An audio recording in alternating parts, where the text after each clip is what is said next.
ಸಖತ್ ಖಾರ ಬಣ್ಣ ಮತ್ತು ರುಚಿ ಆಚಿ ಚಿಲ್ಲಿ ಪೌಡರ್. ಕಾಂಗ್ರೆಸ್ಸಿನ ಹಿರಿಯ ನಾಯಕ ಶಾಮನೂರು ಶಿವಶಂಕರಪ್ಪ ಅವರು ಇಂದು ಸಂಜೆ ವಿಧಿವಶರಾದರು ಅನ್ನೋದನ್ನ ಕೇಳಿ ಸಹಜವಾಗಿ ತೀವ್ರವಾಗಿರ್ತಕ್ಕಂಥ ದುಃಖ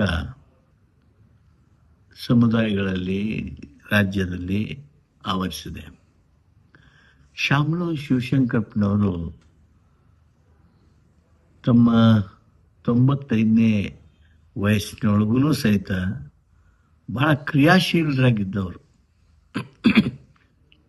ಅಖಿಲ ಭಾರತ ವೀರಶೈವ ಸಮಾಜದ ಅಧ್ಯಕ್ಷರಾಗಿಯೂ ಬಹಳಷ್ಟು ಸಾಮಾಜಿಕ ಸೇವೆಯನ್ನು ಮಾಡಿದವರು. ಎಲ್ಲರನ್ನ ಸಮುದಾಯದಲ್ಲಿ ಹೊಂದಿಸಿಕೊಂಡು ಹೋಗಬೇಕು ಅನ್ನುವಂಥ ಆ ಪ್ರಯತ್ನದಲ್ಲಿ ಇದ್ದವರು.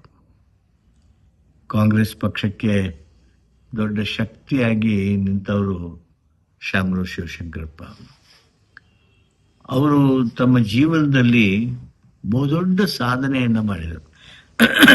ಅವರ ದೊಡ್ಡ ಸಾಧನೆ ಅಂದರೆ 10 ಶೈಕ್ಷಣಿಕ ಸಂಸ್ಥೆಗಳನ್ನು ಕಟ್ಟಿದ್ರು, ಬೆಳೆಸಿದ್ರು.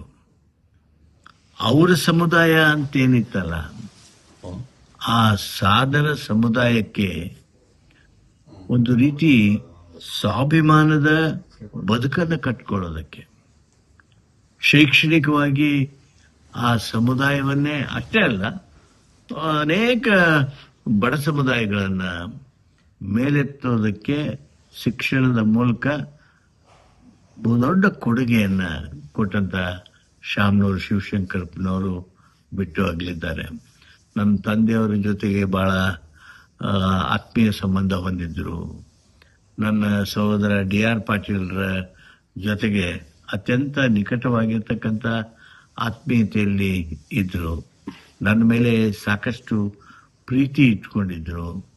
ಅಷ್ಟೇ ಅಲ್ಲ, ಕಾಂಗ್ರೆಸ್ ಸಂಘಟನೆಯೊಳಗೆ ಅವ್ರದ್ದೇ ಆಗಿರ್ತಕ್ಕಂಥ ರೀತಿಯೊಳಗೆ, ಶೈಲಿಯೊಳಗೆ ಬಲವನ್ನು ತುಂಬಿದವರು. ಸೋನಿಯಾ ಗಾಂಧಿಯವರು ನಾವು ದಾವಣಗೆರೆಯಲ್ಲಿ ಸಮಾವೇಶ ಮಾಡಿದಂಥ ಸಂದರ್ಭದಲ್ಲಿ ಸನ್ಮಾನ್ಯ ಧರ್ಮಸಿಂಗ್ರು, ಖರ್ಗೆ ಅವರು, ನಾವೆಲ್ಲ ಏನು ಅವಾಗ ವಿರೋಧ ಪಕ್ಷದ ನಾಯಕರು, ಕಾಂಗ್ರೆಸ್ ಅಧ್ಯಕ್ಷರು ಆದಂಥ ಆ ಸಂದರ್ಭದಲ್ಲಿ ಶಾಮನೂರು ಶಿವಶಂಕರಪ್ಪ ಅವರ ಅತ್ಯಂತ ಚಾಣಾಕ್ಷತನದ ಅವತ್ತಿನ ಪ್ರಸಂಗಗಳಲ್ಲಿ ಕಾಂಗ್ರೆಸ್ಸು ಶಕ್ತಿಶಾಲಿ ಆಗುವ ಹಾಗೆ ಮಾಡಿರ್ತಕ್ಕಂಥದ್ದು. ಅಷ್ಟೇ ಅಲ್ಲ, ಬೇರೆ ಬೇರೆ ಎಲ್ಲ ರೀತಿಯಿಂದಲೂ ಸಹಿತ ಪಕ್ಷಕ್ಕೆ ಬಲ ಕೊಟ್ಟವರು. ಅವರ ಅಗಲುವಿಕೆ ಕರ್ನಾಟಕಕ್ಕೆ ಬಹುದೊಡ್ಡ ಹಾನಿಯನ್ನು ಉಂಟು ಮಾಡಿದೆ. ಅವರ ಕುಟುಂಬದವರಿಗೆ ಸಹಿಸುವ ಶಕ್ತಿಯನ್ನು ಭಗವಂತ ಕೊಡಲಿ ಅಂತ ಕೇಳೋದ್ರ ಜೊತೆಗೆ ಅವರ ಕುಟುಂಬಕ್ಕಿಂತ ಸಮಾಜಕ್ಕೆ ಶಾಮನೂರು ಶಿವಶಂಕರಪ್ಪನವರ ಅಗಲುವಿಕೆ ನೋವು ತಂದಿದೆ, ದುಃಖ ತಂದಿದೆ. ಶಾಮನೂರು ಶಿವಶಂಕರಪ್ಪ ಒಬ್ಬ ನಾಡು ಕಟ್ಟುವ ಕೆಲಸದಲ್ಲಿ ಮುಂಚೂಣಿಯಲ್ಲಿದ್ದಂಥ ವ್ಯಕ್ತಿ.